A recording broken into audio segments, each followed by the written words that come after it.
اعوذ باللہ من الشیطان الرجیم بسم اللہ الرحمن الرحیم الحمد للہ الذی ہدانا لہذا وما كنا لنہتدی لولا ان ہدانا اللہ اللہم صلی علی سیدنا وشفینا ونبینا وحبیبنا وسندنا ابو القاسم محمد اللہم صلی علی محمد وعلی آل محمد وبارک وسلم۔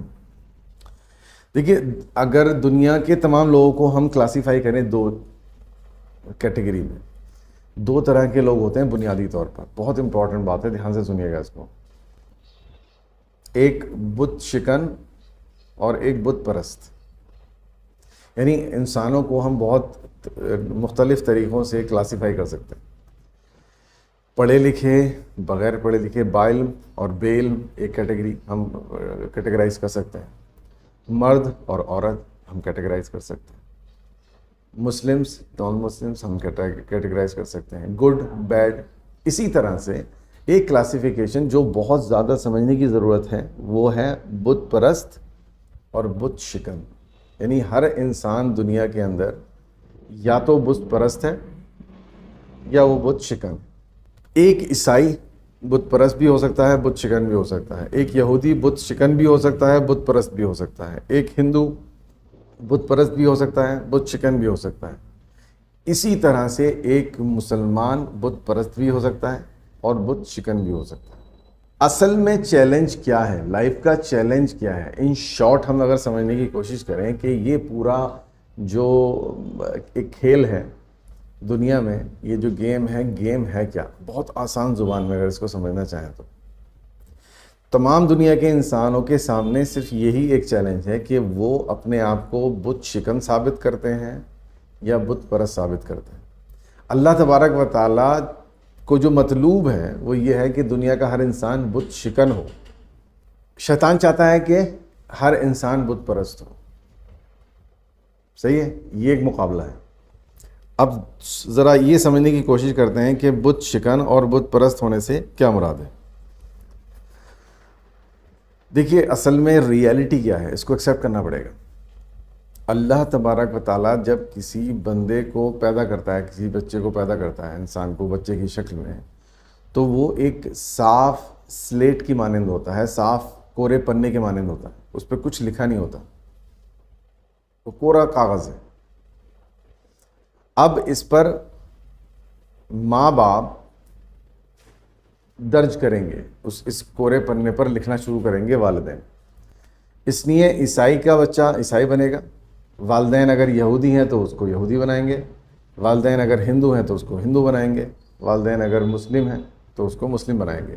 والدین مسلم کون سے والے ہیں؟ اگر بریلوی ہیں تو بریلوی بنائیں گے، والدین اگر دیوبندی ہیں تو اس کو دیوبندی بنائیں گے، والدین اگر اہل حدیث ہیں تو اس کو اہل حدیث بنائیں گے، والدین اگر شیعہ ہیں تو اس کو شیعہ بنائیں گے۔ وہ وہی بنے گا جو والدین اس کو بنائیں گے۔ اس کورے کاغذ پر جو لکھا جائے گا وہ اس کو فالو کرے گا۔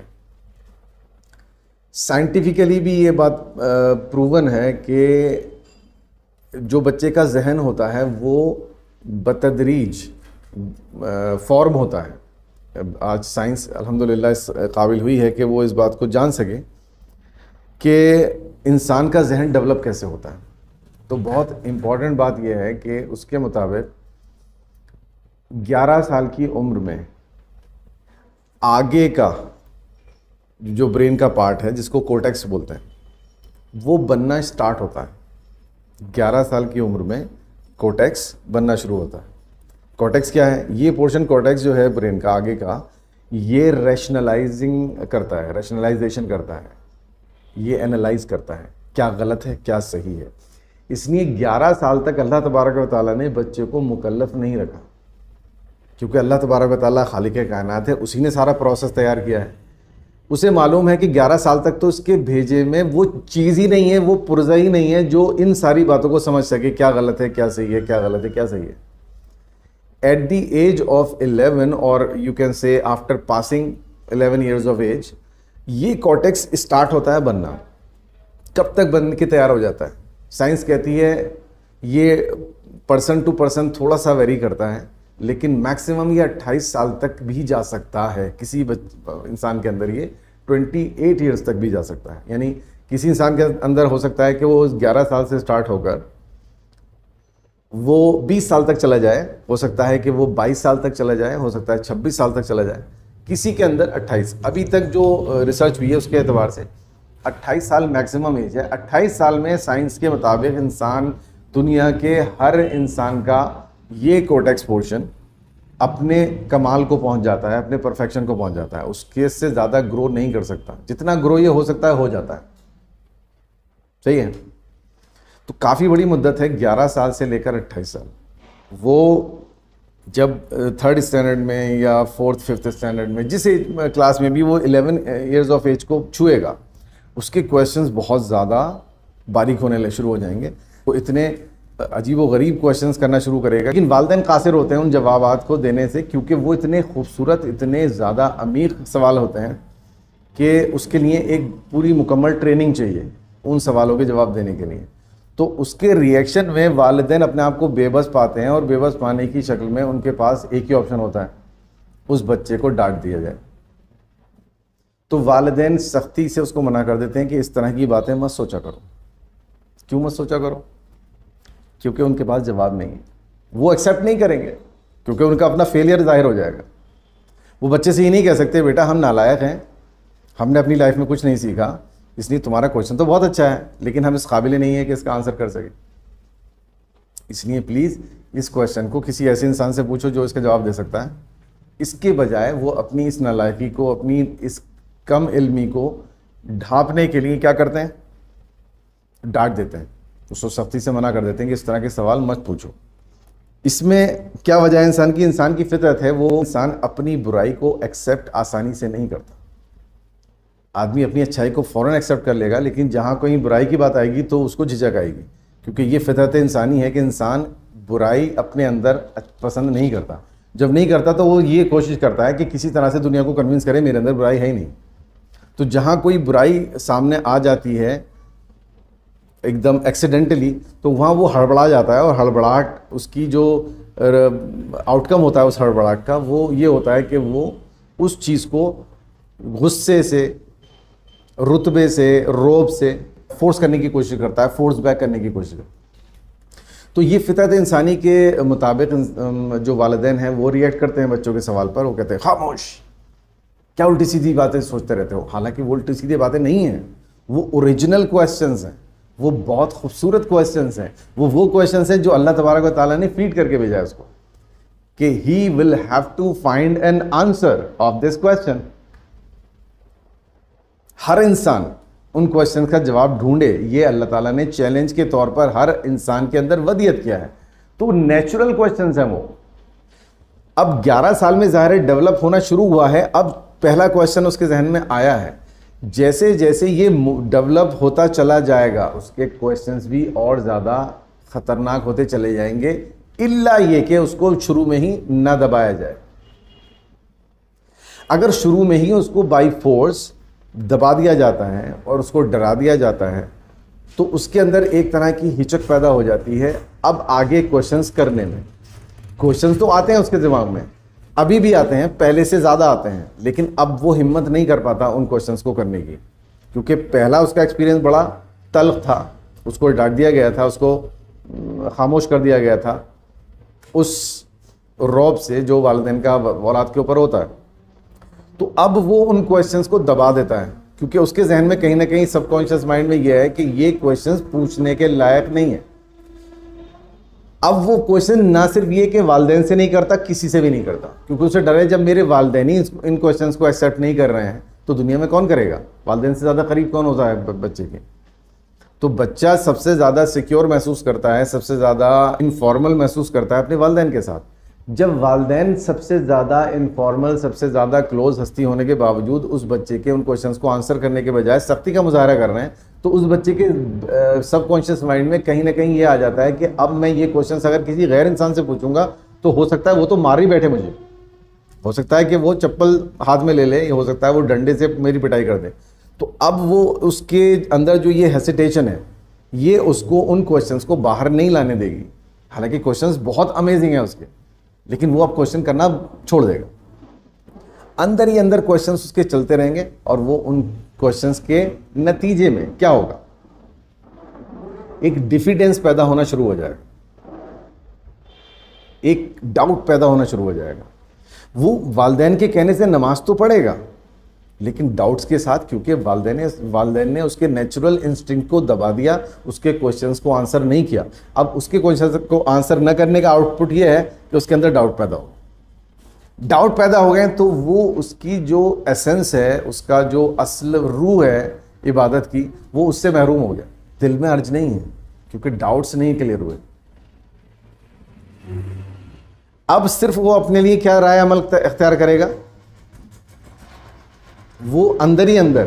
یہ ایسا نہیں ہے کوئی وہ کاغذ پینسل لے کر اس پہ لکھ کر انالائز کرے گا, نہیں. آٹومیشن میں ایسا ہوگا. آٹومیشن میں کیا ہوگا کہ وہ اندر ہی اندر اپنے ذہن میں یہ سوچے گا کہ I will have to perform whatever I am learning from my parents. جو والدین سے سیکھوں گا بس وہ کرتے جانا ہے. والدین مطمئن ہیں کہ جنت ملے گی اتنا ہی کرنے پہ, so why should I bother. پھر کیا ٹینشن ہے, اتنا ہی کرتے رہو جتنا کہہ رہے ہیں. تو وہ 1 مہینے کے روزے رکھے گا, 5 ٹائم کی نماز پڑھے گا, وہ تمام امور انجام دے گا جو والدین خود کرتے ہوئے دیکھے گا, بنا کسی ریزن کے, بنا کسی ریشنیلٹی کے وہ سارے چیزیں پرفارم کرے گا. اس کے پیچھے فکر نہیں ہوگی, اس کے پیچھے بالکل کوئی فکر نہیں ہوگی, کوئی سوچ نہیں ہوگی, کوئی جذبہ نہیں ہوگا. تو ایسی عبادات کے اندر روح ختم ہو جاتی ہے. شیطان ایگزیکٹلی یہی چاہتا ہے کہ عبادت کی شکل تو ہو لیکن اس کے اندر جو اصل اسپرٹ ہے وہ نہ ہو. تو اب وہ ویسے ہی کرنا شروع کر دیا اس نے. رزلٹ کیا نکلا؟ رزلٹ یہ نکلا کہ 15 16 17 سال کی عمر تک آتے آتے وہ ایک سالڈ یہودی بن گیا اگر اس کے پیرنٹس یہودی ہیں, عیسائی بن گیا اگر اس کے پیرنٹس عیسائی ہیں, مسلمان بن گیا اگر اس کے پیرنٹس مسلمان ہیں, دیوبندی بن گیا اگر اس کے والدین دیوبندی ہیں, بریلوی بن گیا اگر اس کے والدین بریلوی ہیں. اب سب ایک ہی کام کر رہے ہیں یہاں سے لے کے وہاں تک. ریزن وہی ہے پیچھے جو میں نے عرض کیا, وہ نیچرل انسٹنکٹ کو دبایا گیا. بہرحال جو ہوا جیسا بھی ہوا, لیکن حقیقت یہ ہے کہ یہی ہو رہا ہے. میجورٹی آف دا کیسز میں یہی ہو رہا ہے دنیا میں. اس لیے ہم دیکھتے ہیں کہ دنیا ایسے ہی چل رہی ہے. ایک گھر کے اندر سے صرف دیوبندی ہی نکل رہے ہیں, ایک گھر کے اندر سے صرف بریلوی ہی نکل رہے ہیں, ایک گھر کے اندر سے صرف یہودی ہی نکل رہے ہیں, ایک گھر کے اندر سے صرف عیسائی نکل رہے ہیں, ایک گھر کے اندر سے صرف شیعہ نکل رہے ہیں. ٹھیک ہے, کوئی تبدیلی نہیں. اور وہی ایک شکایت سب لوگوں کے ساتھ ہے کہ سب لوگ باتیں کر رہے ہیں, اجتماعات میں شریک ہو رہے ہیں, سیمینارز میں شریک ہو رہے ہیں, لیکن ان کی لائف میں کوئی تبدیلی واقع نہیں ہو رہی. وہ ہوگی نہیں, وہ نہیں ہو سکتی, پاسبل ہی نہیں ہے. اس کھوکھلی مائنڈ سیٹ کے ساتھ میں کوئی تبدیلی رونما نہیں ہو سکتی. تو یہ جو میجورٹی ہے جو صرف چند امور کو کل سمجھ کر جو انہوں نے اپنے پیرنٹ سے سیکھا ہے سیدھے کیری فارورڈ کر رہے ہیں, اور ان تمام نظریات کے لیے وہ بہت زیادہ ڈیووٹڈ بھی ہے. ڈیووٹڈ ان دا سینس, اگر وہ بریلوی ہے تو وہ کسی دیوبندی کو بالکل گھاس نہیں ڈالتا, اگر وہ دیوبندی ہے تو وہ کسی بریلوی سے دوستی بھی نہیں کرنا چاہتا. یہ چلیے دوستی ہو گئی کسی طرح سے, لیکن عقائد کے معاملے میں کوئی یارانہ نہیں ہے. نماز کا ٹائم ہوا تو تم اس مسجد میں جاؤ, میں اس مسجد میں جاؤں گا, کیونکہ تم تو مشرک ہو, میں مشرکوں کے پیچھے نماز نہیں پڑھوں گا. یعنی وہ بہت زیادہ ڈیڈیکیٹڈ, بہت زیادہ ڈیووٹڈ ہے. اس معاملے میں وہ بہت زیادہ ڈیووٹڈ ہے جو اس نے سیکھا اپنے والدین سے. تو بیسیکلی یہ ہے بت پرست دنیا. بت صرف پتھر کا نہیں ہوتا, بت صرف لکڑی کا نہیں ہوتا, بت مانوی بھی ہوتا ہے. تو صرف ہندو ہی بت پرست ہے جو مورتی کے آگے کھڑا ہے؟ نہیں, سب بت پرست ہو سکتے ہیں جو بغیر سوچے سمجھے ایک اس سرٹن سیٹس آف ریچولس کو فالو کر رہے ہیں جو انہوں نے صرف کرتے ہوئے اپنے گھر والوں کو دیکھا ہے, اور کچھ بھی اپنے آپ حاصل نہیں کیا ریشنیلٹی کے ساتھ میں, وہ سب بت پرست. اس میں ایکسیپشنل کیسز ہوتے ہیں جو ایکسیپشنل نہیں ہونے چاہیے. خدا کرے کہ وہ میجورٹی میں آ جائیں, خدا یہی چاہتا ہے میجورٹی میں آ جائیں, لیکن ابھی وہ ایکسیپشنل ہے. کیا ہے؟ 100 میں کوئی ایک آدمی ایسا ہوگا, 100 میں کوئی ایک بچہ ایسا ہوگا کہ وہ باوجود اس کے کہ اس کو ڈانٹ دیا گیا, باوجود اس کو ڈرا دیا گیا, دبا دیا گیا, لیکن دوسرے 99 لوگوں کی طرح سے اس نے اپنے آپ کو ان ریچولز کے لیے مطمئن نہیں کیا.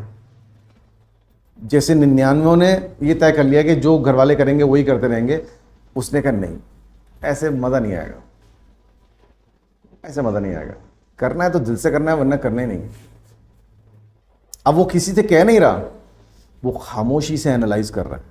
وہ 100 میں ایک خوش نصیب ہے کوئی، وہ خاموشی سے جیسے جیسے اس کی صلاحیت سوچنے کی، اینالائز کرنے کی بڑھ رہی ہے، اسی تناسب میں وہ آہستہ آہستہ آہستہ آہستہ خود الحمدللہ خود اس چیز کو اینالائز کرنا شروع کر دیتا ہے، یہ سوچتے ہوئے کہ میں بالکل تنہا ہوں، اور وہ بلیو کرتا ہے ایک اندیکھے خدا پر، اور اس خدا سے وہ دعا کرتا ہے تنہائی میں کہ خدایا میں بالکل بے بس ہو گیا ہوں، کوئی مجھے ہیلپ نہیں کر رہا سمجھنے میں، ظاہر ہے تو بے نیاز ہے، تو میری مدد کر، مجھے تجھے پانا ہے، مجھے تیرا راستہ دیکھنا ہے، باوجود اس کے کہ میں دبا دیا گیا ہوں، میرا کوئی سپورٹر نہیں ہے، لیکن تیرا سپورٹ کافی ہے، اب میں تجھ سے امید کرتا ہوں کہ تو مجھے راہ ہدایت دکھا دے گا، جیسے حضرت ابراہیم علیہ السلام نے کیا۔ ابراہیم علیہ السلام اکیلے تھے، تنہا تھے، پوری سوسائٹی میں فرد واحد تھے، لیکن انہوں نے سیلف اینالائز کیا، صرف تنہا خود اپنی عقل کو استعمال کیا اور کوشش کی اللہ تبارک و تعالیٰ کی ذات کو سمجھنے کی، پہچاننے کی۔ اللہ تعالیٰ قطعاً اپنے بندے کو مایوس نہیں کرتا، ایسا نہیں ہے کہ وہ حضرت ابراہیم علیہ السلام کے لیے ہی رحیم تھا، کریم تھا، نہیں، وہ میرے اور آپ کے لیے بھی کریم اور رحیم ہے، وہ دنیا کے ہر انسان کے لیے رحیم و کریم ہے۔ ایک چیز تو یہ ہے کہ جب کوئی چیز ناپید ہوتی ہے اس کی اہمیت ویسے بھی بڑھ جاتی ہے، ایک چیز بالکل نایاب ہے، وہ بہت کم دستیاب ہے، اگر اللہ ماشاءاللہ کہیں ہمیں نظر آ جائے تو ہم ایک دم چونک جاتے ہیں، ارے یہ چیز، اور ہم اس کو حاصل کرنے کی کوشش کرتے ہیں، یہ نیچر ہے۔ تو اللہ تبارک و تعالیٰ کو کس قدر اس بندے پہ شفقت آتی ہوگی جو اس بت پرستوں کی بھیڑ کے اندر ایکسیپشنلی کہیں نکلتا ہے اور کہتا ہے کہ یا خدا مجھے راستہ دکھا، کہ خدا نہیں دکھائے گا راستہ، ممکن ہی نہیں ہے۔ تو بہرحال وہ بچہ کیا کرتا ہے کہ وہ سیلف انالائز کرنا شروع کرتا ہے، خود باتوں کو سمجھنے کی کوشش کرتا ہے، اور جب وہ ان باتوں کو سمجھ رہا ہوتا ہے تو وہ نہ وہ دیوبندی ہوتا ہے، نہ وہ بریلوی ہوتا ہے، نہ وہ اہل حدیث ہوتا ہے، نہ وہ شیعہ ہوتا ہے، نہ وہ سنی ہوتا ہے، نہ وہ عیسائی ہوتا ہے، نہ وہ یہودی ہوتا ہے، نہ وہ ہندو ہوتا ہے، نہ وہ سکھ ہوتا ہے، وہ صرف ایک ہیومن بینگ ہوتا ہے۔ کیونکہ جب تک آدمی انسانی لیول پر نہیں اترے گا، انسانی لیول پر ان بائزڈ نہیں ہوگا، اپنے آپ کو اتنا زیادہ ان بائزڈ نہیں کرے گا کہ ایک رائی کے دانے کے برابر کسی بھی چیز کا اس کے ذہن میں جگہ نہیں ہے، وہ بالکل خالی کر چکا ہے اپنے ذہن کو، اب نئے سرے سے اثر نو ان تمام سوالوں کے جواب ڈھونڈنے اس نے شروع کیے ہیں جو اس کے ذہن میں بچپن سے اٹھتے تھے، 11 سال کی عمر سے۔ آہستہ آہستہ وہ ایک کے بعد ایک، ایک کے بعد ایک، ایک کے بعد ایک کوشچنس کے آنسر ڈھونڈنا شروع کرتا ہے، اور جیسے میں نے کہا کہ اللہ تبارک و تعالیٰ یقیناً اپنے اس بندے کی مدد فرمائے گا۔ آہستہ آہستہ اس کو ان سوالوں کے جوابات ملنے شروع ہو جاتے ہیں، اور ہر سوال کا جواب اس کی پیاس کو اور زیادہ بڑھا دیتا ہے، کیونکہ وہ سوال کا جواب اتنا خوبصورت ہے کہ وہ اس خوبصورت جواب کے ذہن میں اترتے ہی، اس کے قلب میں آتے ہی اس کو دیوانہ کر دیتا ہے کہ so beautiful concept, so beautiful, اور وہ اللہ تعالیٰ کے سامنے سجدہ ریز ہوتا ہے اور اس کا شکر بجا لاتا ہے کہ یا اللہ تیرا لاکھ لاکھ شکر، تو نے میرے قلب پر اس کو نازل فرما دیا۔ اب اگلا سوال میرا یہ ہے، اب تو اسے کلیئر کر۔ اللہ تعالیٰ اس کو مرمت فرماتا ہے، جیسے جیسے اس کو جوابات ملتے چلے جاتے ہیں وہ اپنے بلیفز کے اندر اسٹرانگ سے اسٹرانگ تر ہوتا چاہتا ہے۔ اب وہ نماز پڑھے گا تو میری نماز کی طرح اس کی نماز نہیں ہوگی، اس کی نماز کی کیفیت کچھ اور ہی ہوگی، کیونکہ اس نے ریالٹی کو پا لیا۔ اب میرے روزے کی طرح اس کا روزہ نہیں ہوگا، اس کے روزے میں عجیب ہی تاثیر ہوگی، تو اس کو اصل ٹیسٹ پتہ چلے گا کہ عبادت، اللہ کی عبادت کرنے کا مطلب کیا ہے، اللہ کی عبادت کرنے کا مزہ کیا ہے۔ امام حسین رضی اللہ تعالیٰ عنہ کی ایک دعا کا ایک فقرہ ہے جو میں آپ کے ساتھ شیئر کروں، بہت خوبصورت۔ حضرت امام حسین رضی اللہ تعالیٰ عنہ ایک دعا پڑھا کرتے تھے، لمبی چوڑی دعا ہے بہرحال، اس میں ایک فقرہ یہ ہے، یا اللہ مجھے اپنی عبادت کی مٹھاس چکھا دے۔ بہت بیوٹیفل، بہت بیوٹیفل ہے۔ جیسے میں نے عرض کیا کہ اس کی جو تاثیر ہے بڑی میٹھی ہے، وہ اس کی تاثیر بہت خوبصورت ہے۔ اگر انسان ان کوشچنس کے جوابات ملنے شروع ہو جاتے ہیں تو انسان کی زندگی یکسر بدل جاتی ہے، ٹرننگ پوائنٹ ہوتا ہے، وہ کایا پلٹ جاتی ہے۔ اس لیے میں نے اور آپ نے نہ جانے کتنے ایسے واقعات سنے ہیں اور پڑھے ہیں جہاں پر ایک انسان ایک خاص مذہب کا پیروکار تھا اور اپنی ایج کے ایک پڑاؤ پر جا کر اور ظاہر ہے کہ وہ ایک دم آل آف اے سڈن نہیں ہوا، اس کے اندر اندر اس کی ایک داستان ہوگی، پوری اس کی کوشش رہی ہوگی. لیکن جو ہم دیکھنے والوں کو، مجھے اور آپ کو نظر آتا ہے، وہ یہ نظر آتا ہے کہ زندگی کے اس مرحلے میں اس کی کایا پلٹ گئی. اس نے اچانک کھڑا ہوا، اس نے کہا کہ میں گواہی دیتا ہوں کہ اللہ کے سوا کوئی لائق عبادت نہیں، اور محمد رسول اللہ صلی اللہ تعالیٰ علیہ وسلم اللہ کے رسول ہے. کون ہے یہ عیسائی تھا. اب سے پہلے اس کے والدین عیسائی تھے، کٹر عیسائی تھے. ایون میں نے ایسے لوگوں کو بھی سنا ہے اور پڑھا ہے جن کے والد فادر تھے، چرچ کے فادر تھے، مطلب ایک ریلیجیس پرسنالٹی تھے. تو ظاہر ہے کہ وہ کس قدر انہوں نے اپنے مذہب کو اس کو پلایا ہوگا، کتنا انجیکٹ کیا ہوگا اس کے اندر عیسائیت کو. اس کے باوجود اس نے اس بت کو توڑ دیا. یہ ہے بت شکن. یہ ہے وہ ایکسیپشنل بت شکن جو اس کیٹیگرائزیشن میں بت شکن میں آئے گا اللہ تعالیٰ کے دفتر میں. اس نے بت توڑا ہے. یہ ریالٹی ہے کہ دنیا کے میجورٹی آف دا پیرنٹس بت بناتے ہیں. یہ بھی حقیقت ہے کہ اس بت کو توڑنا اس زندگی کا چیلنج ہے. میں اور آپ اگر اس بت کو خدا نخواستہ نہیں توڑ پائے تو لاکھ ہم عبادات کریں، لاکھ ہم کوششیں کریں، ہماری زندگی ناکام ہو گئی. اللہ نہ کرے ایسا ہو میرے اور آپ کے کسی کے بھی ساتھ بھی. تو بحیثیت اولاد میری کیا ڈیوٹی بنتی ہے؟ میری ڈیوٹی بنتی ہے کہ مجھے چاہے کتنا بھی سپریس کیا جائے، میرے نیچرل انسٹنکٹ کو کتنا بھی سپریس کیا جائے، میرے کویشچنس کو کتنا بھی سپریس کیا جائے، کوئی اس کا جواب دے نہ دے، میرا رب تو ہے جواب دینے کے لیے، وہ کافی ہے. کسی کی ضرورت نہیں ہے. اگر کوئی میری ہیلپ نہیں کر رہا نہ کرے، خدا میرے لیے کافی ہے. بحیثیت والدین کیا صحیح راہ عمل ہے؟ بہرحال آپ لوگوں کو بھی انشاءاللہ ایک دن والدین کی کیٹیگری میں آنا ہے. تو بہت امپورٹنٹ ہے یہ سمجھنا بھی کہ اگر ہم والدین ہیں تو ہم کیا کریں. میجورٹی ایسا کر رہی ہے ٹھیک ہے، لیکن ایک بت شکن ہے. میں یا آپ الحمدللہ اللہ کے فضل و کرم سے بت شکنوں میں ہمارا نام آ گیا. اللہ کرے کہ وہ ہمیں ان خوش نصیبوں میں شمار فرمائے جو اس کے دفتر میں بت شکنوں میں شامل ہوں. اگر ہم لوگ بت شکن ہیں، پھر میرے لیے بحیثیت والدین کیا ڈیوٹی بنتی، میری کیا رسپانسبلٹی ہے، کیا میرے لیے صحیح رائے عمل ہے؟ وہ یہ ہے کہ جب میں بچوں کو کچھ بھی دین کے تعلق سے سکھاؤں تو دیکھیے دو چیزیں ہوتی ہیں. اصل میں گھپلا کہاں پر ہے اس کو بھی تھوڑا آسان زبان میں بتا دوں. گھپلا یہاں ہے کہ جو بت پرست دنیا ہے وہ اپنے بچوں کو یہ بتاتے ہیں کہ کون صحیح ہے کون غلط ہے. بت شکن جو والد والدہ ہوتے ہیں وہ بچے کو یہ نہیں سکھاتے کہ کون صحیح ہے کون غلط ہے، وہ بچے کو سکھاتے ہیں کیا صحیح ہے کیا غلط ہے. سمجھ رہے ہو بات؟ کون صحیح ہے کون غلط ہے مت سکھائیے. کیا سکھانا چاہیے؟ کیا صحیح ہے. قرآن کے اعتبار سے بیٹا کیا صحیح ہے یہ سمجھو، احادیث کے اعتبار سے کیا صحیح ہے. ایک بار یہ سمجھ لیا کیا صحیح ہے، یہ خود بخود سمجھ جاؤ گے کون صحیح ہے. عبادت کا صحیح اور غلط سمجھ میں آ گیا تو اب انسانوں میں تو تم پہچان ہی لوگے. اس صحیح چیز پر جو کھرا اتر رہا ہو وہ صحیح ہے، اس صحیح چیز پر جو غلط اتر رہا ہو وہ غلط ہے. سمپل سی بات ہے. تو میجورٹی آف والدین یہ سکھاتے ہیں کون غلط ہے کون صحیح ہے. ہمارا طریقہ یہ ہونا چاہیے، ہر انسان ہر والدین کا طریقہ یہ ہونا چاہیے، والدین بچوں کو بچپن سے ہی یہ نہ سکھائیں کون صحیح ہے کون غلط ہے، بلکہ یہ سکھائیں کیا صحیح ہے کیا غلط ہے. انشاءاللہ تعالی آخرت میں ایکسٹرا اجر ملے گا. پتہ نہیں کتنا بڑا اجر ملے گا اس بات کا، کیونکہ ہم نے ایک بہت بڑی تبدیلی رونما کر دی.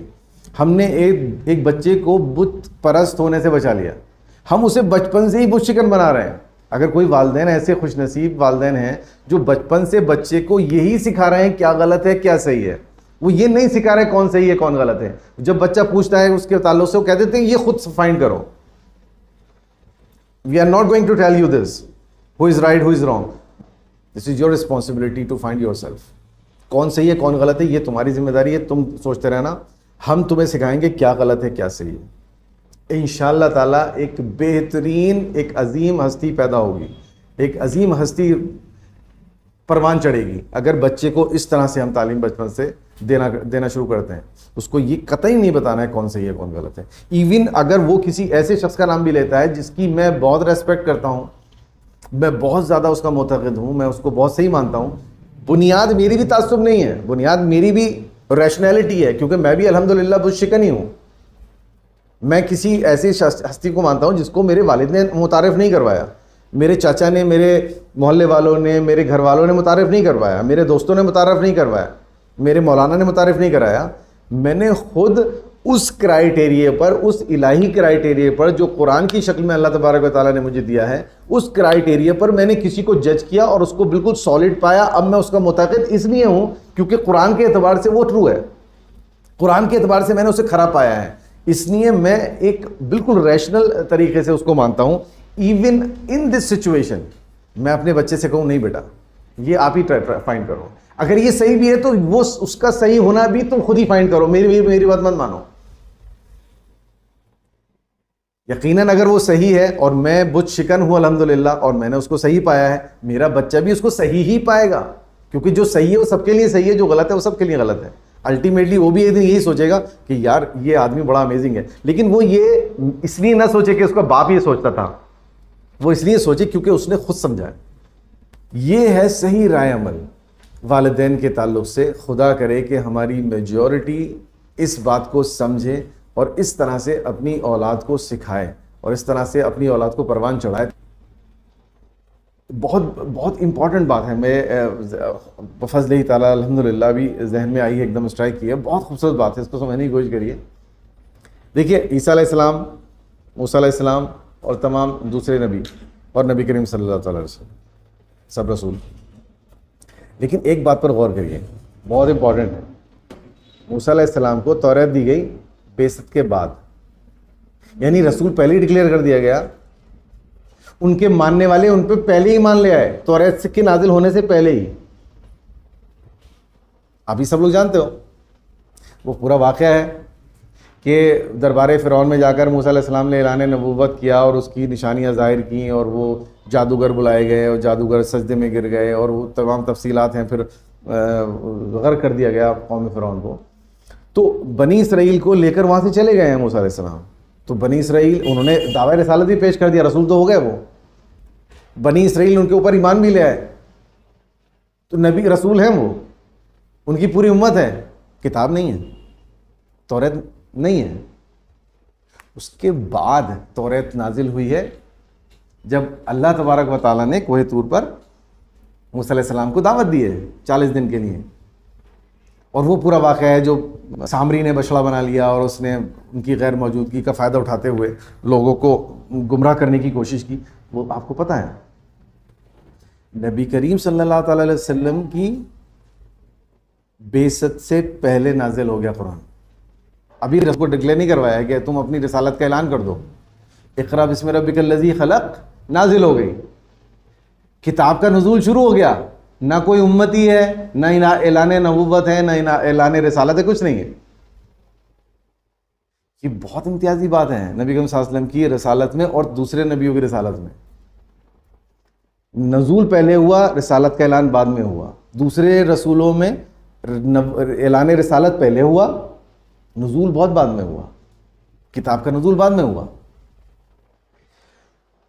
کیا وجہ ہے کہ قرآن مجید کے اندر اللہ تبارک و تعالیٰ نے جگہ جگہ بولا ہے افلا تدبرون افلا تذکرون. اللہ تعالیٰ نے اعلان بار بار انوائٹ کیا ہے سوچنے کے لیے, سوچو سوچو سوچو. کیوں؟ کیونکہ یہاں رسالت سے پہلے کتاب الہی آ گئی. اب کتاب الہی دلیل کے طور پر اس نبی کو نبی ثابت کر رہی ہے. وہاں وہ دلائل پہلے دے چکے, عصا کی شکل میں, ہاتھ کی شکل میں اور تمام اور دیگر نشانیوں کی شکل میں. وہاں ایمان پہلے ہی آ گیا. اب توریت کے اندر کوئی ایسی دلیل دینے کی ضرورت نہیں ہے کیونکہ پہلے ہی ایمان لے آئے ہیں. یہاں کتاب پہلے نازل ہوئی, بعد میں اعلان رسالت ہوا. یہاں ہر چیز قرآن ثابت کر رہا ہے, یہاں ہر چیز قرآن دلیل کے طور پہ پیش کر رہا ہے. اس لیے دنیا کی جتنی بھی آسمانی کتابیں ہیں ان کو آپ اسٹڈی کر لیجئے. جس قدر ریشنلٹی, جس قدر سوچنے کی دعوت قرآن مجید دیتا ہے, کوئی اپنے داعیان کو نہیں دیتا. کسی کتاب میں آپ انجیل پڑھ لیجئے, توریت پڑھ لیجئے. میں نے الحمدللہ توریت تو نہیں پڑھی, انجیل پڑھی ہے. تو ایک واضح فرق نظر آئے گا آپ کو. اس میں سیدھے سیدھے انسٹرکشنز ہیں. اس میں کہیں بھی الا ماشاء اللہ یا میری نگاہ سے نہیں گزرا ہوگا, لیکن اتنا تو کنفرم ہے کہ بہت نہ کے برابر ہے. میں نے تو دیکھا ہی نہیں, ہو سکتا ہے پوری بک میں نہ ہو. ریشنلٹی کہیں نہیں ہے کہ ایسا سوچو. میں نے کہیں نہیں پڑھا جتنا میں نے پڑھا ہے, اور میں پڑھتا رہتا ہوں الحمدللہ. ابھی تک میں نے نہیں دیکھا انجیل میں کہیں ریشنلٹی کے طور پر, ایک فلسفے کے طور پر اللہ تعالیٰ نے کچھ بیان فرمایا اور فرمایا ہو کہ سوچو, مانو, سوچ کے سمجھ کے مانو. قرآن مجید بھرا پڑا ہے اس دعوت سے. اللہ تعالیٰ نے جا بجا یہ فرمایا ہے. آپ سب لوگ جانتے ہو الحمدللہ, سب پڑھتے ہو قرآن مجید, کہ اللہ تبارک و تعالیٰ نے کس قدر تکرار کی ہے اس بات کی کہ کیا تم سوچتے نہیں ہو, کیا تم غور نہیں کرتے ہو, کیا تم تدبر نہیں کرتے ہو. یعنی اللہ تعالیٰ کوئی بھی چیز مجھے اور آپ کو بے دلیل سمجھانا ہی نہیں چاہتا. وہ نہیں چاہتا کہ میں اس لیے فالو کروں کیونکہ میرے ابا کرتے آ رہے ہیں. دیٹس وائی اللہ تعالیٰ تدبر کرنے کے لیے بول رہا ہے. قرآن کی روح ہے, سوچو سمجھو. بلکہ ایک جگہ تو اتنا واضح طور پر اللہ تبارک تعالیٰ نے فرمایا ہے, میرے جو مومنین اور میرے جو محبوب بندے ہیں ان کی ایک پہچان یہ ہے کہ وہ کسی بھی آیت پر یوں ہی اوندھے منہ نہیں گر جاتے, بلکہ وہ تدبر کرتے ہیں. کیا خوبصورت بات ہے, سبحان اللہ. اللہ تعالیٰ یہاں ایٹریبیوٹ بتا رہا ہے مومنین کی کہ وہ اندھے ہو کر فالو نہیں کرتے ہیں مجھے. وہ ہر آیت کو سوچتے ہیں, اس کو سمجھنے کی کوشش کرتے ہیں, اور پھر ریشنلٹی کے ساتھ میں وہ فالو کرتے ہیں. وہ مجھے پسند ہے. اس سے زیادہ اور اللہ تعالیٰ واضح طور پہ کیا فرمائے گا. لیکن میرا اور آپ کا عمل, ہماری پوری سوسائٹی کا عمل اس کے بالکل برعکس ہے. ہم بچے کو بنا دلیل کے سب کچھ بنوانا چاہتے ہیں. ہم کوئی دلیل نہیں دیتے اس بات کی نماز کیوں پڑھنی چاہیے. ہم کوئی دلیل نہیں دیتے اپنے بچے کو روزہ کیوں رکھنا چاہیے. ہم کوئی دلیل نہیں دیتے بچے کو کہ رات کو اللہ کے سامنے کیوں گڑگڑانا چاہیے. بس کہتے ہیں کرو, بغیر دلیل کرو. جہاں وہ 6 سال کا 7 سال کا ہوا, نماز پڑھو, دیکھو یہ کیسے پڑھ رہے ہیں انہیں دیکھ لو, جیسے جیسے یہ کرتے رہے ایسے ایسے کرتے رہی ہو, دو وضو ایسے کرتے ہیں, سیدھے اسٹریٹ فارورڈ, کوئی دلیل نہیں. جبکہ اللہ تبارک و تعالیٰ کوئی بھی بغیر دلیل ہم سے کام نہیں کروانا چاہتا. وہ ہر چیز کو چاہتا ہے کہ ہم سمجھیں. تو ہم کیوں عملی طور پر اتنے زیادہ نالائق ہیں اس معاملے میں. ہم کیوں اپنے آپ کو اس طرح سے ٹرین ہم نے اپنی نہیں کیا یا نہیں کرتے کہ ہم اپنی بچوں کو, اپنے ینگسٹرز کو ہر چیز دلیل کے ساتھ بتا سکیں کہ یہ اس لیے کرنے کے لیے بول رہے ہیں کیونکہ اس کا یہ لاجک ہے. ہم یہ اس لیے کہہ رہے ہیں کہ اس کی یہ دلیل ہے. ہم یہ کام اس لیے کرنے کے لیے کہہ رہے ہیں کیونکہ اس کی یہ دلیل ہے. جب بادلیل وہ کرے گا بچہ اس کام کو, تو اس کی کیفیت دوسری ہوگی. اس کو بار بار یہ نہیں کہنا پڑے گا کہ بیٹے ٹائم نکل رہا ہے, نماز قضا ہونے والی, نماز پڑھ لو. ضرورت نہیں ہے, وہ تو آپ کو یاد دلائے گا الٹا. تو بنیادی طور پر سوشل لیول پر ہم یہاں پر لیک کر رہے ہیں. اللہ تعالیٰ نے ایک توفیق عطا فرمایا مجھے اور آپ کو اور تمام لوگوں کو کہ ہم اس بات کو ریئلائز کریں کہ کہاں پر فالٹ ہو رہا ہے. یہ بہت میجر فالٹ ہے, بہت ہی بڑا فالٹ ہے, اور اس فالٹ کو خدا نخواستہ ہم نہیں کر پائے, اس ہڈل کو نہیں ہٹا پائے, اس روش کو, اپنے اس سوچنے کے طریقوں کو نہیں بدل پائے, تو یقین جانے کہ نہ جانے لاکھوں, نہ جانے کروڑوں کتنی زندگیاں ضائع ہو جائیں گی, نہ جانے کتنی زندگیاں ضائع ہو جائیں گی. بت پرستوں کا دین نہیں ہے یہ. دنیا کا جو بھی طبقہ ہے وہ اپنے نزدیک یہی مانتا ہے کہ میں جنت میں جاؤں گا, باقی سے دوزخ میں جائیں گے. مثال کے طور پر یہودیوں کا ماننا ہے کہ ہم اللہ کے چنندہ لوگ ہیں.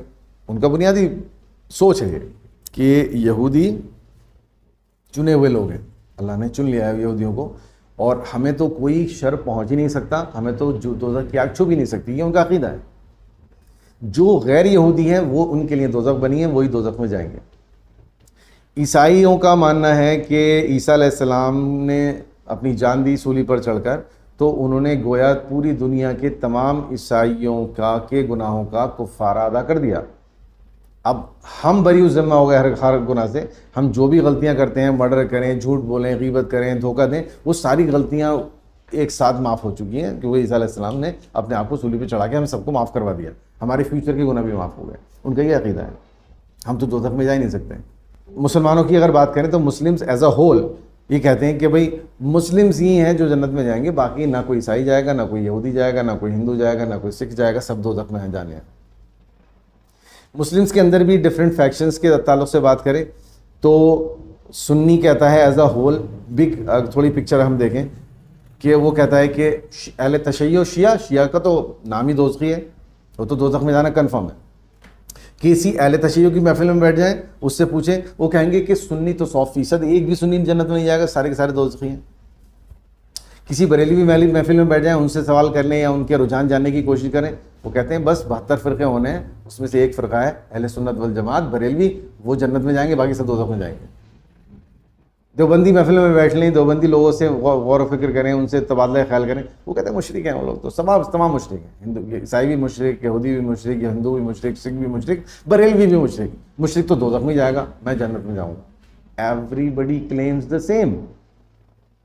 ہو is right, who is wrong کیسے پتہ چلے گا؟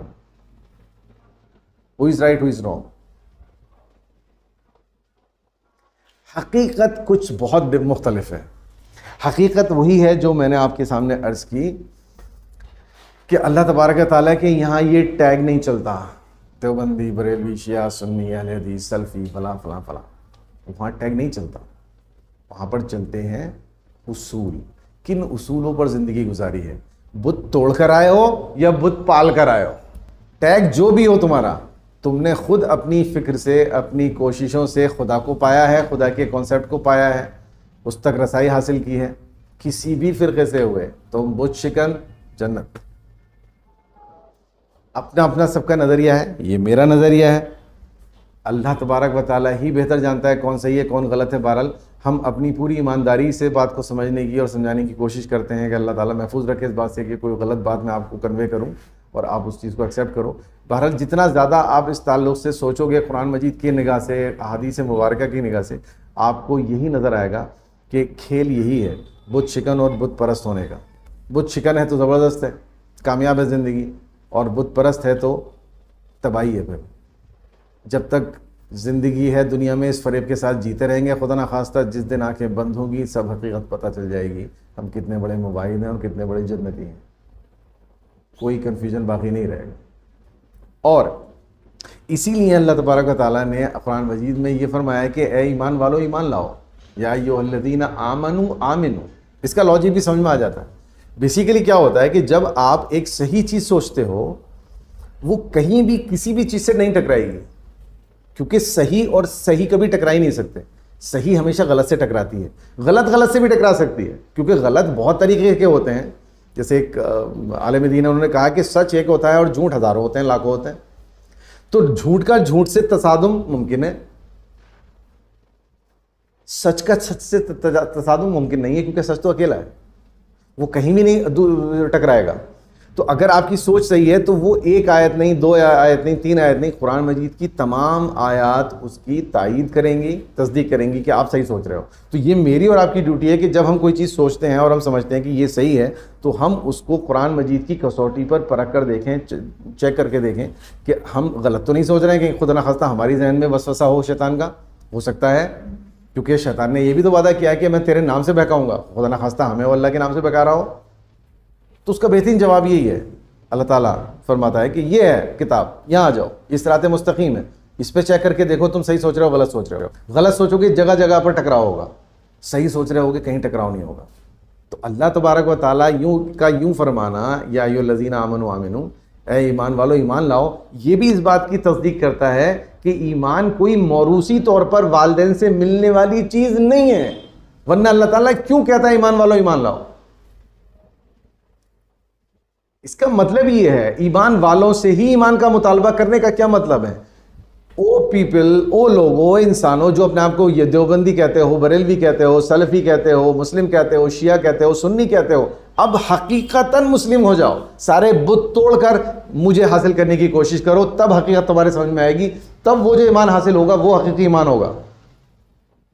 وہ ہوگا حقیقی ایمان جو تم اپنے ریشنلٹی کے ساتھ میں حاصل کرو گے. اس لیے تمہیں ایمان والا کہہ رہا ہوں کیونکہ تم اپنے آپ کو ایمان والا کہتے ہو. ہم مسلم ہیں، اے ایمان والو. لیکن میں جو مطالبہ کر رہا ہوں تم سے لانے کا وہ ایمان ہے جو تم انفرادی طور پر اپنی کوششوں سے لاؤ گے. وہ لانا پڑے گا، وہ لانا پڑے گا. کہاں سے لانا پڑے گا؟ ابا کی جیب سے نہیں، وہ کسی مارکیٹ میں اویلیبل نہیں ہے. وہ مجھے اور آپ کو بالکل بے نیاز ہو کر، تمام تعصبات سے بے نیاز ہو کر، اپنے آپ کو مخلص کر کے بالکل ان بائزڈ ہونے کے بعد میں اللہ تبارک تعالیٰ کے حضور التجا کرنے کے بعد کہ اللہ تعالیٰ توفیقات عطا فرما، اور اس کی مدد طلب کرنے کے بعد میں انتھک کوششوں کے بعد میں حاصل ہوگا. اور وہ جو حاصل ہوگا وہ ہوگا اصل وہ ایمان جس کو اللہ تعالیٰ کہتا ہے لاؤ، تب آئے گا ایمان. ہم کس فریب میں مبتلا ہیں؟ ہم نے کیا کیا ہے لائف میں دین کو سمجھنے کے لیے؟ کون سا کانسیپٹ ہے جو ہم سمجھے ہیں آج تک اپنی محنت سے؟ اگر سمجھے ہیں تو سبحان اللہ، الحمدللہ، اللہ کا شکر ادا کرنا چاہیے. اگر کوئی بھی انسان کوئی بھی نظریہ اس لیے لیے ہوئے ہے کہ اس نے اس کو انفرادی طور سے قرآن مجید سے سمجھا ہے، احادیث مبارکہ سے سمجھا ہے، اس لیے نہیں سمجھا کہ اس کے گھر والے کیا مانتے ہیں، کیا کہتے ہیں، بلکہ ایمانداری کے ساتھ میں اس نے سمجھا ہے. اس میں کوئی رائے کے دانے کے برابر کسی تعصب کی کوئی آمیزش نہیں ہے. مبارکباد کے لائق ہے وہ انسان، بہت بڑھیا ہے، لاجواب. لیکن خدا نہ خواستہ اگر ہم اپنی زندگیوں میں ایسا کچھ نہیں پاتے ہیں، ہم دیکھتے ہیں کہ سارے ریچول، سارے کانسیپٹ، سارے جو تعبدی امور ہیں وہ وہی ہیں جو ہمیں کیری فارورڈ کر دیے گئے ہیں والدین نے، اور ہم نے کچھ بھی خود ڈرائیو نہیں کیا، خود ہم نے کچھ نہیں سمجھا ہے، خود ہم نے کسی کو درک نہیں کیا ہے. تو پھر ہم تو بت پرست ہیں. پھر سمپل اس فریب میں جیتے رہیں جب تک جینا ہے. لیکن یہی دعا ہے، اللہ تبارک و تعالیٰ مجھے اور آپ کو اس بت پرستی سے محفوظ فرمائے اور ہمیں ان خوش نصیب بت شکنوں میں شامل فرمائے جو فی الحال تو میجورٹی میں نظر نہیں آتے، کہیں 100 میں 1% نظر آتا ہے. اللہ تعالیٰ ہمیں وہ توفیقات عطا فرمائے کہ ہم کسی بھی تعصب سے پاک ہو کر، ہر طرح کے تعصب سے پاک ہو کر اللہ تعالیٰ کی ذات کو سمجھیں، اس کو مانیں اور ہر چیز کو فالو کریں. اس لیے کیونکہ ہم نے اس کو خود سمجھا ہے، ہم نے کسی کے سمجھانے سے، کسی کے بے دلیل بتانے سے نہیں مانا ہے کسی چیز کو.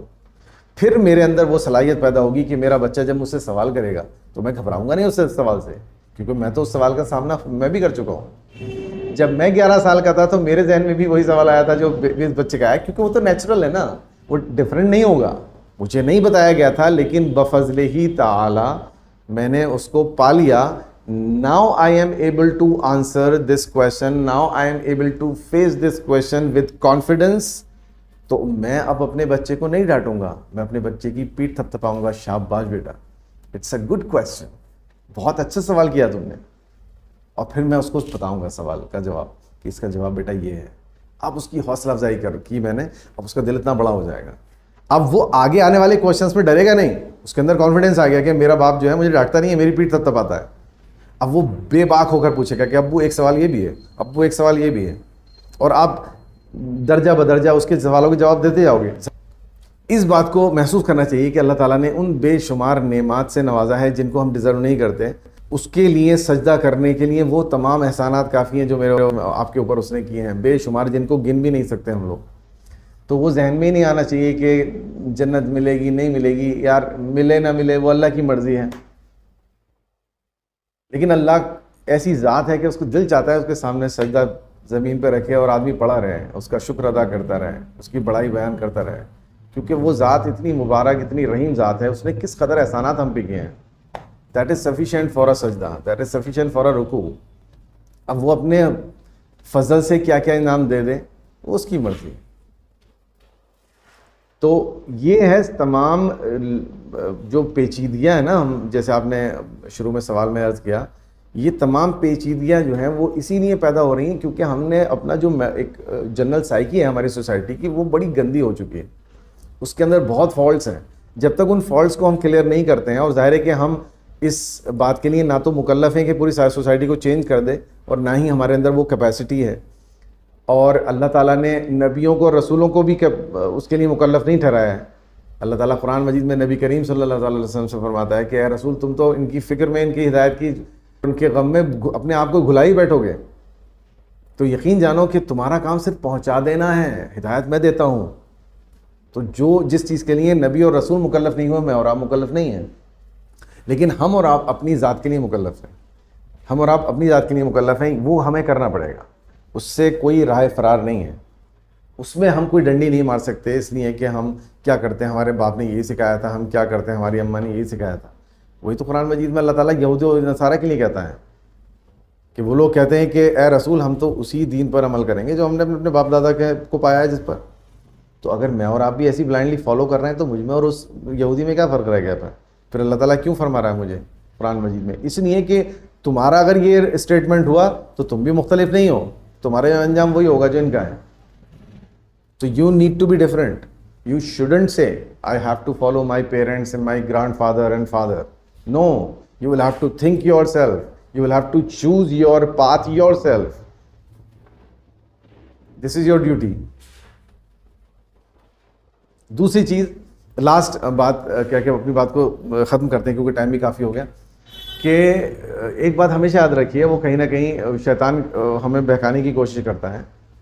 میں نے ایک بار شاید پیچھے کسی کی ویڈیو میں بھی بات کو عرض کیا تھا کہ جب بھی ہم کوئی نیک عمل کرنا شروع کرنے کی سوچتے ہیں تو شیطان کا حربہ یہ ہوتا ہے کہ وہ ہمیں مایوس کر دینا چاہتا ہے اس نیکی کے تعلق سے. یعنی کوئی ایسی نیکی ہے جو بہت ریئر ہے, وہ ہماری سوسائٹی سے بالکل ختم ہو چکی ہے, تو شیطان ہمیں وسوسہ کرتا ہے کہ تم اکیلے کیا کر لو گے, سوسائٹی کو بدل دو گے کیا, تاکہ ہم ہمت ہار جائیں اور ہم کہیں یار چلو چھوڑو, ہاں ہم کیا کر سکتے ہیں, چلو جیسا سب کر رہے ہیں کرتے رہو, ایسے یار چلنے دو جیسا چل رہا ہے. اس لیے یہ ایک عام فقرہ ہے جو میں نے فیس کیا ہے. جب کسی کو کنونس کرنے کی کوشش کی کسی بھی بات کے لیے, کسی بھی ایسے چینج کے لیے کہ جو بالکل ناپید ہے اور وہ تحقیق ہے کہ وہ دین کے مطابق ہے لیکن وہ رائج نہیں ہے سوسائٹی میں, تو انسان کہتا ہے ارے فیضان بھائی کیسے ہو جائے گا ایسے, اب چلنے دو جیسا چل رہا ہے. نہیں, ایسا نہیں چلے گا. اتنی آسانی سے آپ کہہ دو کہ جیسا چل رہا ہے چلنے دو, اور پھر آپ اتنی بڑی نعمت کے امیدوار بھی ہو, جنت جیسی عظیم نعمت کے بھی امیدوار ہو. کیسی کیسی آزمائشیں لوگوں نے دی ہیں. آپ فری فنڈ میں جیسے ہی چل رہا ہے چلنے دو میں ہی جنت میں پہنچ جاؤ گے, ایسا تو نہیں ہو سکتا. اللہ تعالیٰ عادل مطلق بھی ہے, وہ رحیم کریم کے ساتھ عادل بھی تو ہے, وہ عدل بھی تو کرے گا. ایک انسان کو 1000 کوششوں کے بعد جنت میں وہ داخل فرمایا اور مجھے 0 کوشش کے صورت میں بھی جنت میں داخل فرمایا, تو یہ تو عدل کا تقاضا نہیں ہے. یقیناً میری بھی آزمائش ہوگی. اس لیے اللہ تعالیٰ فرماتا ہے کہ کیا تم یہ سمجھتے ہو یوں جنت میں چلے جاؤ گے؟ اللہ تعالیٰ خود ڈکلیئر کر رہا ہے ایسے نہیں جاؤ گے بھائی. جیسے تم سے اگلے لوگوں کو آزمایا گیا تھا ایسے تمہیں بھی آزمایا جائے گا. بچ نہیں پاؤ گے آزمائش سے. اور اگر آزمائش نہیں آ رہی ہے زندگی میں تو سمجھو کہ بت پرستی ہے. پھر اللہ تعالیٰ کسے آزماتا ہے, یہ بھی بہت امپورٹنٹ بات ہے. اللہ تعالیٰ بت شکنوں کو چیک کرتا ہے. جو بت شکن ہوتا ہے اس کے لیے ٹرائل آتا ہے, کیونکہ وہی تو ہے آزمانے کے لائق. جو خود ہی نہ لائق ہو اسے کیا آزمایا جائے گا. میں کسی اپنے رشتہ دار کو, کسی اپنے گیسٹ سے کہوں کہ میری پوری اولاد میں سب بالکل باول بونگڑ ہیں, یہ میرا بچہ بڑا ذہین ہے, تو وہ کس کا ٹیسٹ لے گا؟ ان پاگلوں کا. وہ کہے گا ذرا بلانا جو آپ جنہیں پاگل بتا رہے ہو بالکل بے عقلیں ہیں بچے, ذرا ان سے ٹیسٹ لے لوں میں. یہ تو نہیں ہوگا. وہی کہے گا اچھا یہ انٹیلیجنٹ ہے, اچھا بلائیے سے کچھ سوال دیکھتا ہوں کتنا انٹیلیجنٹ ہے. تو اللہ تعالیٰ انہی کو آزماتا ہے جو آزمانے کے لیے ڈیزرو کرتے ہیں. تو وہ بت شکنوں کے لیے آزمائش پیدا کرتا ہے. تو ظاہر ہے کہ اگر آزمائش خدا نخواستہ لائف میں نہیں آ رہی ہے ہماری کسی بھی شکل میں, تو یہ خطرے کی گھنٹی ہے اس بات کی کہ اللہ نہ کرے ہمارا شمار اللہ تعالیٰ کے یہاں دفتر میں بت پرستوں کے اندر ہے. اس لیے ہم کوئی آزمائش محسوس نہیں کرتے اپنی لائف میں. اس لیے سب دودھ جلیبی چل رہی ہیں ہماری اور زندگی بھاگی چلی جا رہی ہے. تو میں عرض یہ کر رہا تھا کہ ایک بات ہمیشہ یاد رکھیے کہ مایوس نہ کرے, شیطان مایوس نہ کرے. اس کے برعکس حقیقت کیا ہے, وہ کیوں کو مایوس کرنا چاہتا ہے, آپ اس بات کو سمجھیے تھوڑا سا. وہ اس لیے کرنا چاہتا ہے کہ آپ اس تفصیل سے میں اس بات کو آپ کے سامنے ایکسپلین نہیں کر سکتا کیونکہ بہت ٹائم درکار ہے, 1 گھنٹہ اور ہو جائے گا اگر میں ڈیٹیل میں اس کے تعلق سے بات کروں گا. تو میں اجمالاً مختصراً اس کے بارے میں بات بتاؤں گا کہ اچھائی ہو یا برائی ہو وہ ٹریگر ہوتی ہے. اچھائی جو ہوتی ہے وہ ٹریگر ہوتی ہے, اصول ہے, دنیا کا اصول ہے. جیسے دنیا میں مادی اصول ہے کہ ہر چیز زمین کی طرف آتی ہے گریوٹی کی وجہ سے, پانی 100 ڈگری سیلسیس پہ ابل جاتا ہے, بالکل اسی طرح سے اصول مانوی بھی ہیں. جیسے بے شمار مادی قوانین ہیں دنیا میں جس کے اندر اتنی موٹی فزکس کی کتابیں آپ پڑھتے ہو تو اس کا مطلب مادی اصول بہت ہو گئے نا. 12th کی فزکس سے ہی آدمی کی ٹانگیں الٹی ہو جاتی ہیں, اتنے قانون پڑھتا ہے انسان. تو مادی دنیا کے بہت بے شمار قوانین ہیں, اس سے زیادہ قوانین مانوی دنیا کے ہیں جس کے تعلق سے ہمیں کسی اسکول میں کسی کلاس میں کوئی سبجیکٹ نہیں پڑھایا جاتا. اس کے لیے اللہ تعالیٰ نے اپنی کتابوں کو نازل فرمایا ہے تاکہ ان مانوی اصولوں کو ہم سمجھ سکیں. ٹریگر ہونے کا مطلب یہ ہے کہ جب میں کوئی نیکی کروں گا تو وہ نیکی مجھ تک محدود نہیں رہے گی، وہ اللہ کے کرم سے میری نیت کے اوپر اس کا دار و مدار ہے کہ وہ نیکی کتنی دور تک جائے گی، کتنے لوگوں کی زندگیوں کو تبدیل کر دے گی۔ بھلے ہی مجھے دیکھنے میں ایسا لگ رہا ہے کہ میں اکیلا کر رہا ہوں یہ کام، لیکن مجھ سے انسپائر ہو کے کتنے لوگ اپنی لائف میں چینج کریں گے کہ یار یہ بندہ بھی تو ہے، اس نے اس نیکی کو کیا ہے جو نیکی کوئی نہیں کر رہا تھا، چلو ہم بھی کرتے ہیں۔ ہم تو کئی سال سے یہ سوچ رہے ہیں کہ ہم اکیلے کیا کر لیں گے، اس نے تو نہ سوچا یہ اکیلا کیا کر لے گا، تو کر بیٹھا۔ تو ہو سکتا ہے کہ وہ ایک 10 سال آگے تک چلی جائے اور ہزاروں لاکھوں لوگوں کے اوپر اثر انداز ہو، ویسے ہی گناہ ہوتا ہے۔ گناہ آپ میں اور آپ کرتے ہیں، ہم سمجھتے ہیں ہم پہ بات ختم ہو گئی، ہم نے گناہ کیا ختم ہو گئی کہانی، نہیں، اس سے کتنی زندگیاں متاثر ہوں گی آگے، کتنے لوگ میرے گناہ کو دیکھ کے گناہ کریں گے، پھر ان کو دیکھ کے کتنے لوگ گناہ کریں گے، پھر ان کے گناہ کی شکل میں کیا کمپلیکیشن سوسائٹی میں آئیں گی، ان سب کی ذمہ داری کہیں نہ کہیں مجھ پر اور آپ پر عائد ہوگی جہاں سے وہ گناہ شروع ہوا ہے۔ تو خیال رکھیں اس بات کا کہ کوئی گناہ کرتے وقت یہ تصور نہ کریں کہ چھوٹی سی بات ہے، میں نے گناہ کیا بات ختم ہو گئی، نہ ہی یہ سوچ کر مایوس ہوں کہ یہ نیکی میں اکیلا کروں گا تو میں کیسے چینج کر دوں گا سوسائٹی کو۔ No, never think of it, just do it. اگر آپ کر سکتے ہو خود کر جاؤ، مت سوچو اس کے بارے میں کہ یہ کہاں جائے گی، کیسے کرے گی، کیسے سوسائٹی چینج ہوگی۔ سوسائٹی یقیناً چینج ہوگی، ہر انسان اس نہج پر سوچنے اور کرنے لگے۔ والا ٹائم بہت زیادہ ہو گیا، معافی چاہتا ہوں اس کے لیے۔ والسلام علیکم ورحمۃ اللہ جمیعاً وبرکاتہ۔